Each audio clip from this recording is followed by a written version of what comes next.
Magandang umaga sa inyo. Ito yung N600 na generic na coffee bean grinder. Sikat ito dahil magandang performance at mura siya. Ngayon may nagtanong, paano ba kinakalibrate ang coffee bean grinder na to para magawa mong pino or coarse yung kape o coffee bean sa gusto mong igiling o gilingin. So, ganito lang yan, ano? Ito yung knob niya eh. So may number yan actually, 1 to 8. So yung 8 yung pinaka ano yan, pinaka magaspang. 1 yung pinaka pino.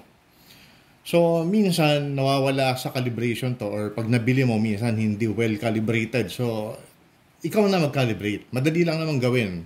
So for the purpose na maipakita ko sa inyo, tatanggalin ko muna to. Itong bean hopper, tsaka itong tagasalo ng mga ground coffee beans.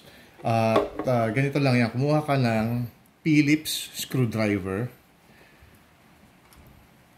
pihitin mo lang, tanggalin mo itong knob na to.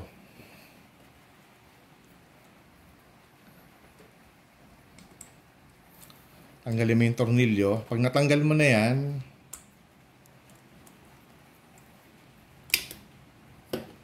makikita mo itong mechanism na to na plastic siya eh. So ito yung nagko-control kung gaano kadiin. Ayun, may makikita kayong parang ano doon, no? Parang maliit na plastic. Kung gaano kadiin yung dalawang bakal na nasa loob na to na magkikiskisan.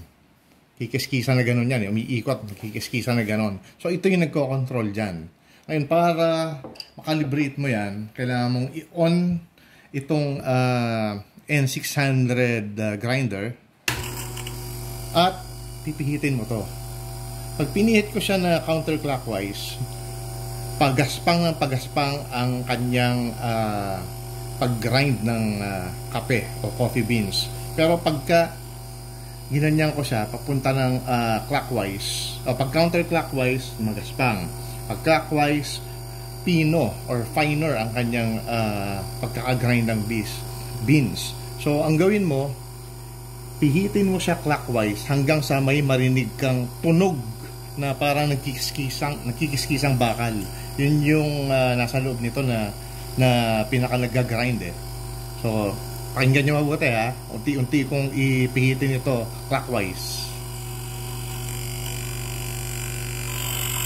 Narinig nyo yun? Ulit ha, ulitin ko ha. Pag narinig nyo yon, ibig sabihin nagtatamaan na yung bakal sa loob.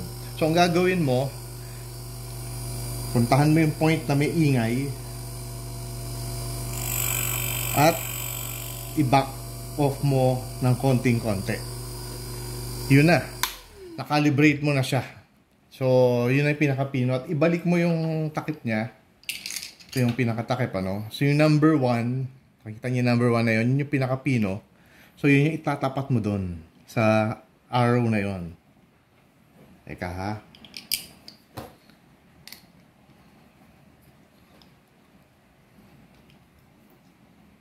Yun, number 1 doon sa arrow, doon sa pinaka-pino.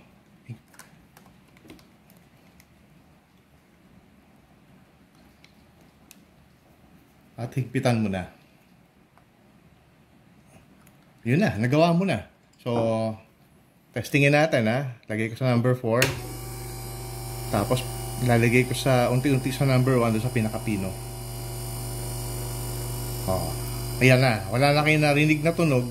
Hindi na nagkiskisan yung bakal. Pero, nandun na siya sa pinaka-pinong setting. So, makakagawa ka na nito ng Turkish coffee or espresso. Oh, yun oh. Pagka nilagpas ka sa 1, tsaka lang siya tutunog. Oh.